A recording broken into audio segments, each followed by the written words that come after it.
Say that you a baller. You lame, can't play this game. Step up to the plate, cause you say that you a baller.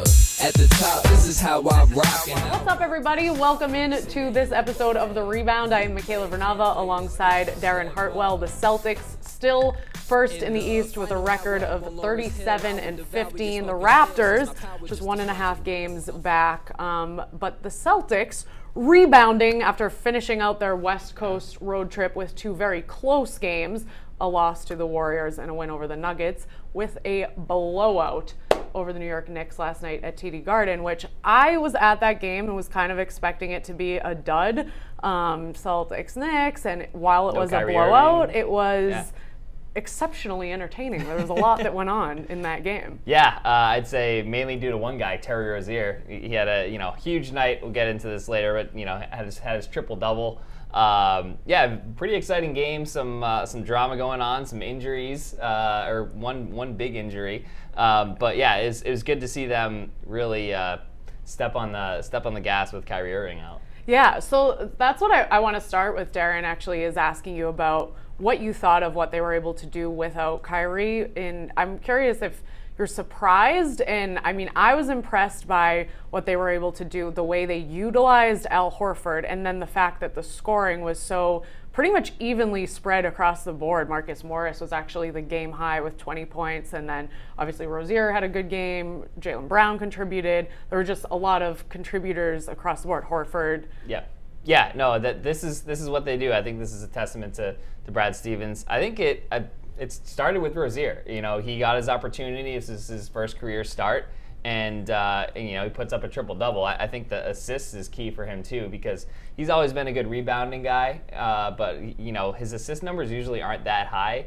A lot of it is because of the minutes. He doesn't play that much, but him being a facilitator, really stepping into Irving's role, and he just brings energy too. So it's good to see that, and I think they kind of know when Kyrie's out that that the rest of the roster, guys like Morris, Horford, they have to look for their shots a little bit more, so it kind of balances the offense out. And to have a triple-double in his first NBA start, Rozier is the second player in NBA history to do that. So that was obviously very impressive. That is a rarity. And what I thought was interesting about it was that after the game, he said, he kind of laughed and was like, well, I guess I can only speak for myself, but he said that he thinks that the nerves are greater actually coming off the bench. He said he felt more relaxed. He said he had gone in for treatment, and Stevens had told him earlier in the morning, be ready to start. And so he was thinking about it all day, but then he said that he felt calmer just heading out there,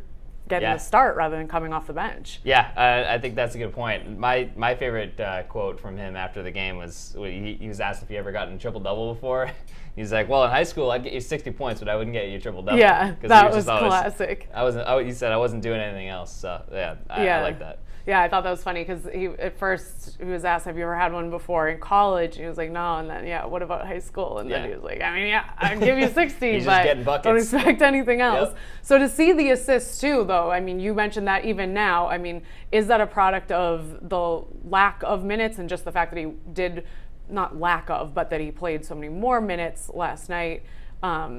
Yeah, well, I think a lot of times when he's on the floor with some other passers, whether it's Marcus Smart or Kyrie Irving. Both of those guys are out. Smart has the hand injury; he's been out, so he doesn't necessarily have to do that. When he's kind of manning the offense, he has to take on that role a little bit more, and that's what you saw, and he did a good job with it. Yeah, he did do a great job, and we will get to Smart a little later in the show, but not just yet. But don't think that we forgot. We will certainly address that situation. But Jalen Brown, who also had a good night, but really stole the show with that posterization of Kristaps Porzingis. Yeah. The internet was going just absolutely insane over that. Yeah, and rightfully so. Kristaps is 7'3", and he just climbed over him. It's pretty spectacular. It was insane, and you would think that he would have the same reaction that all of us did. Let's take a look at what he actually said about that after the game. Yeah, how would you grade that dunk on Porzingis? 1 to 10? On my scale? Yeah. It's about a 5, 6. So what's been better than that one? I got some ones that's lost in the files for sure. So there's some more to come. Just stay tuned. Darren, I mean, I don't know if that's a 5. I mean, he's saying keep an eye out. There's more spectacular dunks to come. But if that's a 5, I mean, I don't want him judging the NBA dunk contest. We'll just say that. I know, right? Nobody would get any points. So. Yeah, he certainly downplayed that. I really like his attitude a lot, though. He's a funny guy, and I mean, I don't know. I feel like we saw a lot of personality from him last night after the game, and I thought that reaction was funny, and that everyone else thought it was such a crazy dunk. And I mean, it was really good. But for him to be like, yeah, it's just a 5, no big deal. He's good about keeping a level head. You know, he's still only 21 years old. Kind of, you forget that sometimes. But yeah, he does a good job of staying within himself. Yeah, very, very composed. And so another big moment in this game was Marcus Morris, who he was having a monster game coming off the bench, looked really good, and then went out with what the team said was a bruised hip, but the Celtics or he and Brad Stevens, they were really quick to clarify that. Check it out. It was my ass. Really, it wasn't really my hip, so it's sore. Very sore, but I'm gonna go home with ice, see how I feel tomorrow. So Darren, I had a good laugh about those two very quotes. Adamant. I think that I might be 5 years old because I was cracking up, but I just thought it was hilarious. It's like, all right, guys, we get it. Like, he hurt his butt, and I mean, between him and Stevens, well, I mean, he fell on his butt. Yeah. And it was not his hip. They made that very clear. I mean, it's actually, it is good news, though. Injury isn't good news ever, but if it's his hip, the hip, there's a bone there. There's a lot of cushion on the butt. You fall on your butt, you can kind of take that a little bit more than landing on your hip. So that's I guess a silver lining. So they really just were trying to make it clear that this is not a very serious injury, just a bruised butt. Just a butt. Yeah. It happens, Yeah, it does happen. So luckily, it seems like that won't be too serious. However, very serious is the fact that he was wearing an Eagles jersey, and he came out and said, I know you guys aren't going to like my jersey, but I don't really care. Yeah, he's a Philly native from the area, and he's repping the hometown team. I will say for Patriots fans, though, we saw Jalen Brown repping the Jaguars before that AFC Championship game, and then the Patriots beat the Jaguars. So I don't think there's any jinx there. So if anything, it's a good sign for Patriots fans that Morris is wearing the Eagles jersey if the same thing plays out. But I respect him for repping the Eagles jersey in enemy territory and for supporting his hometown team. I do. I respect that too, and I certainly, as far as Patriots being at all worried about it, I don't think that they care at all. However, I did think it was interesting. I mean, while I respect him for repping his hometown, I get that. I think that's really cool. I think it would have been cooler if he had done it and then said, but shout out to the Pats, just because the Patriots, Celtics, Red Sox, Bruins, I feel like they always have been pretty intertwined in terms of supporting the other teams and that whole Boston sports camaraderie. And I've always thought that was a really cool thing about this city, is how the different athletes go to each other's games and always seem to be behind each other very publicly on social media. Yep. And I think that's really cool. So I don't know, maybe he just needs to kind of figure that out a little bit. If he wants to get an Instagram shout out from Tom Brady, he's got to figure it out. Yeah. He's got to at least send some sort of tweet after the Super Bowl, depending on what happens. Ingratiate himself a little bit. Right. I mean, let's not forget that Tom Brady was part of the effort to recruit Kevin Durant to come here. I mean, it's all connected. Got to support each other. Mm-hmm. But anyway. Moving right along, we have Marcus Smart and his lacerated hand. Yeah. I mean, from punching a picture frame. Dude, you're a professional athlete. What do you do? You're a basketball player. You need your hands. Why? And I know that this is something that, I mean, it's been, a week or so now? Yeah, it's been about a week, So we've talked about it already, but I still, what? It's pretty frustrating. This has always been the issue with him. Ironic that his last name is Smart, and he does dumb things all the time. I'm sure I'm not the first person to make that joke. I'm actually really mad that I didn't say that. I mean, come on, it's like the most obvious one. Yeah. It's teed up right there. Yep. But I think this maybe is we had this in Nesson.com. Mike Cole wrote this kind of maybe this is a wake up call for him. He actually hurts himself and hurts the team by letting his emotions get the best of him. So hopefully he can shape up a little bit, because he does a lot of great things in the court, even if he misses a ton of shots and the offense isn't great. His defense and his energy is really. It's really important. We saw the Warriors game that he missed. Steph Curry had almost 50 points, and Smart would have been guarding Curry. So I think that changes the tenor of the game a little bit. So maybe he realizes the impact he has and, is a little bit more careful. Yeah, I mean, hopefully this is like a final straw and like a rock bottom type of wake-up call, because it's not a good look. I mean, luckily the Celtics are very good, and they are first in the East. But I mean, if anything goes awry in like the final stretch of the season, you don't want to have to look back at, hopefully they'll continue to be able to win without him. But yeah, I mean, there's you could punch a pillow. You could scream into a pillow. It's true. There are a lot of ways to Screaming release into a pillow is a good one. Anger and frustration. When you're a professional athlete, don't recommend punching a wall, glass. As a human, I don't recommend. I mean, you need your hands, but I mean, like, it's just making millions of dollars on your hands. Why would you do that? He needs to grow up. He really needs to smarten up. That is the verdict there. Smarten up. So, NBA trade deadline, there are just 3 games left, because it is February 8th. Darren, I'm just curious what you think the Celtics should do before the deadline. Yeah, they have a few options. Some names that are out there right now. Tyreke Evans, I'd say, is the big name. Lou Williams also maybe out there, although he might cost a little bit more. And I think the key with the Celtics is they have that disabled player exception from Gordon Hayward's injury. So that's $8.4 million they can use on a player who's on an expiring contract, whose contract expires at the end of the season. Evans falls into that boat. I think the whole debate with the Celtics would be, do you give up young players, draft picks, whatever, for a rental to make a run at the title, or try to go a little bit farther in the playoffs, or do you just hold tight with what you have? Gordon Hayward's coming back next season. You have this roster that's doing pretty big things right now. Do you kind of keep your player cards close to the vest? I tend to lean towards the latter.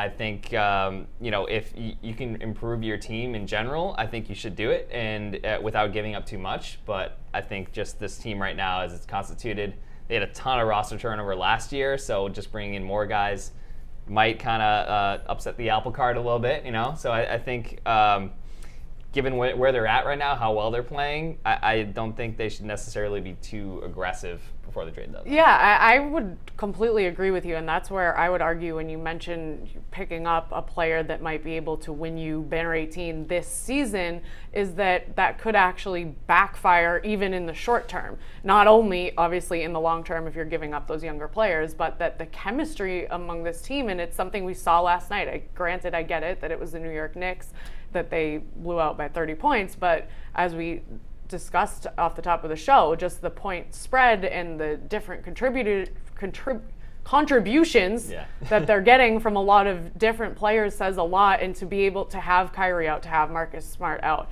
to have Morris go out, and they're still able to absolutely blow a team out of the water and play as well as they do, I think that disrupting that would not be such a good idea. Yeah, I guess, and the one counter argument I'll make is that if you look at like the Cavs right now, the Cavs are a mess. The Raptors are good, but the road to the finals looks pretty open right now. Obviously, the Warriors are a tough test, but the Celtics played the Warriors pretty close in years past. So then you can make the argument, why not go for it? But I think you can go for it and make a decent run at the finals. See what happens at least with this team. Especially with Hayward out, you really don't know, how things are going to go, how things are going to play out next year. You could be just fine with this team next year, but that's just my 2 cents. Yeah, I mean, that's what I'm saying is I think they're better fit to make a run at it with what they have now. But speaking of Cavs drama, the world just in a frenzy about the reports that LeBron James could meet with the Warriors in free agency. Everyone's freaking out about that Thursday morning, and I was thinking to myself, I'm going to dig into something a little more substantial here. It's not like he went out there and has already met with okay, he might meet with them in the offseason if they somehow clear space to give him a max contract. Okay. I think people are just more freaked out about even the possibility of the best player in the world joining the best, one of the best teams in NBA history. Obviously it's pretty far-fetched right now. It's still in its infancy, but the one thing you remember with KD and the Warriors, with Durant, when it first was mentioned, people were like, oh, that's never going to happen. And then you kind of go along a little bit, and then it's like, wow, Durant's going to go to the Warriors. This is actually going to happen. So I think there are a lot more chips that need to fall for this to happen, but it's just the fact that it's on the table this early, something to think about. Okay, that I will give you that I think is a good point that you just brought up, because honestly, like I said, I mean, I was like, what's the big deal, and kind of don't see it happening, but very good point that I didn't really think that Durant would realistically land there, and here we are. Yeah, I mean, and there also are a lot of other teams on the table. So there's a report later Thursday, basically 6-ish teams right now who are at least not eliminated, who are still on the table. Cavs obviously still in play. Maybe the Heat, although that's kind of on the back burner since he's already been there. But the 4 other teams, the Lakers, Spurs, Rockets, and I think those. Okay, maybe 3. Lakers, Spurs, and Rockets. I think obviously the Lakers are a team he's been tied to a lot, and he has 2 homes in LA. Everyone likes to point out, and then the Rockets and the Spurs, 2 pretty solid organizations who have been successful. So there's going to be a lot of teams vying for his services. It's going to be a fascinating summer. I can definitely see him, I think, ending up in LA, especially with just his superstar stature. For a lot of reasons, it would make sense. But what about Boston? Why not the Celtics? I mean, it's a storied franchise, and then especially with the way these young guys are playing now, they're playing really well. He could continue that. I mean, there's not many places he would go and not be just like the #1 superstar, but he could, come here with all these youngins, and I know maybe there was some friction between him and Kyrie. How would that go? Kick Kyrie out to bring LeBron in. I mean, do you think that is it too much of a long shot? Do you think that the Celtics will even be remotely?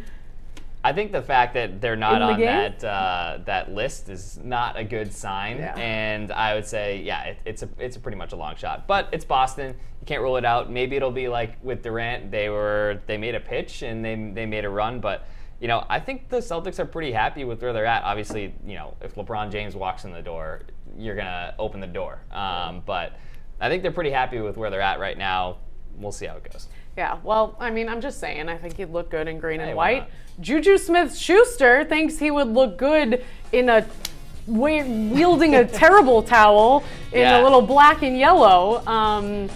But that's an interesting picture that he tweeted out there. I don't know if Juju himself did that Photoshop work, but I think LeBron would make a good quarterback. Yeah, no, there's always been the LeBron could be an awesome NFL tight end or wide receiver or quarterback, whatever. So, good one, Juju. Yeah, that's probably not going to happen, believe it or not. But anyway, this season, as for more Cavs drama and just Cavs meltdown and everything else, Kevin Love with the fractured hand now could miss 2 months. Does this, at this point, just kind of bury them? I don't know. It's not good. First of all, he's an all-star. He's actually been one of the better players despite all the heat he's taken. Yeah, they're going to need to figure some things out. I'm not going to rule them out just because of the Cavs. They have LeBron. Isaiah Thomas. Maybe he's struggled, but maybe maybe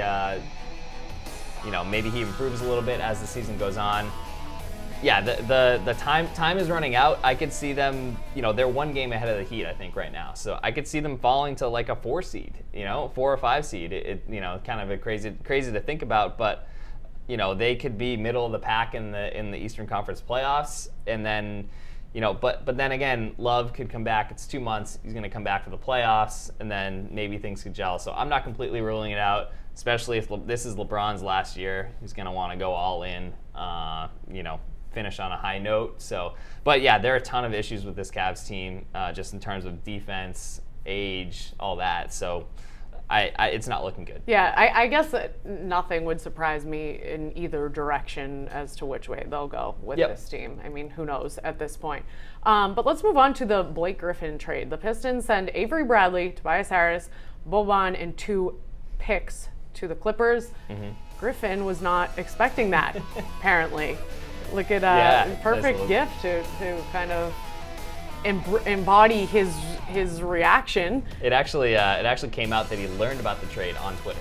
That's what he told some reporters. So that's the world of Twitter. Welcome to the 21st century. Yeah, crazy. But I'm curious, Darren, who you think really was the winner and who was the loser in this scenario, because the Clippers obviously cleared space. What do you think the Pistons were trying to do with this deal? Yeah, I think the Clippers are the winner here. The Pistons are middle of the pack. They're kind of in purgatory right now, and I guess the explanation is they want a star player to kind of put butts in the seats, as they say. And Blake Griffin and Andre Drummond's pretty tantalizing combo in the front court, but I don't think that's gonna get them anywhere close to being in the top tier in the East. And they gave up a bunch of assets. Avery Bradley was pretty coveted. I think they could have got something there, and they gave up two draft picks. So I think they're still kind of middle of the pack. Don't really know their identity.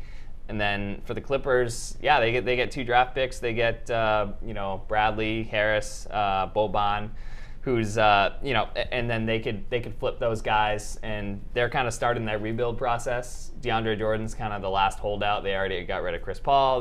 Now they get rid of Griffin. So they're doing the rebuild thing, and they're garnering assets, and I think they can do some stuff with that. All right. Well, speaking of Drummond, let's get to All-Star voting, because he was named the replacement for the injured John Wall, and it would appear that Jalen Brown and Ben Simmons were not happy about that. I will say that Jalen said after the game last night that the emojis, that was not what it was about, that he's a big fan of Drummond, and that the media just took it and ran with it and really took it out of context. However, I mean, when you tweet that timing of tweets like that, it's like, players deny things all the time, but I mean, sometimes it does feel good to just tweet out that emoji reaction to whatever's going on. Lots in your of life. emoji reactions to the All-Star voting in general. But yeah, Drummond coming at Jalen a little hard. It goes on Instagram. That's where all the drama happens, is in the Instagram comment section. Oh yeah, that's where it's at. Watch out, it's dangerous in there. Yeah. And so he says, not sure why Jalen Brown is confused. He's not even the top 3 option on his team. So that shot has been fired.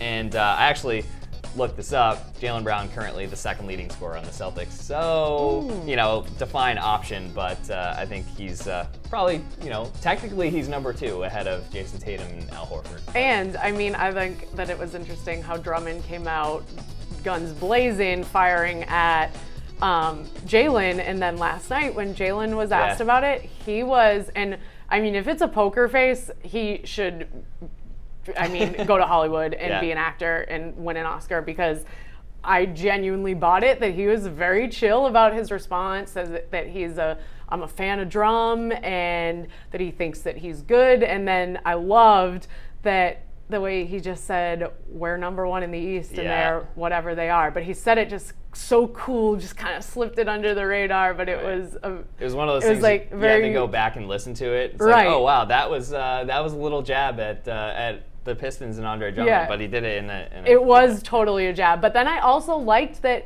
I mean, Jalen Brown hasn't been having such a great season, and I feel like we see NBA superstars that kind of, the whole persona that they take on and all the drama that goes on. We talk about it all the time. I love Jalen's humility so far. The way that he kind of talked about he's just happy to be in the conversation and more worried about the fact that the Celtics are winning and thankful. He thanked Danny Ainge for making it happen, that he's able to be a key contributor in the Celtics' success so far. Why am I so tongue-tied today? This season. But I thought that was a cool response. He's very cool, calm, collected. He's got a good attitude, and I think that's definitely important, especially, you know, there are a lot of mouths to feed in Boston in terms of the scoring. You know, Jason Tatum's been a big scorer for them as a rookie. You know, Kyrie Irving obviously commands a lot of attention offensively. Al Horford's an all-star, so it's good that they can kind of work together. And I think a testament does go to Brad Stevens to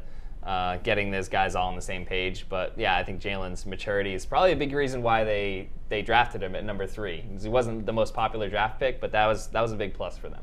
So now that Kevin Love is out, though, do you think that Jalen will get the nod as a replacement on the All-Star team? Yeah, I was, you know, I think he was in the conversation, but this was about, you know, a few minutes ago. We just found out who it was. We'll break some news in the rebound. Oh, here. dang! And it's Goran Dragic on the Heat. Ah. So not Ben Simmons or Yeah. Jalen Brown. Goran Dragic. That's surprising. Yeah, make of that what you will.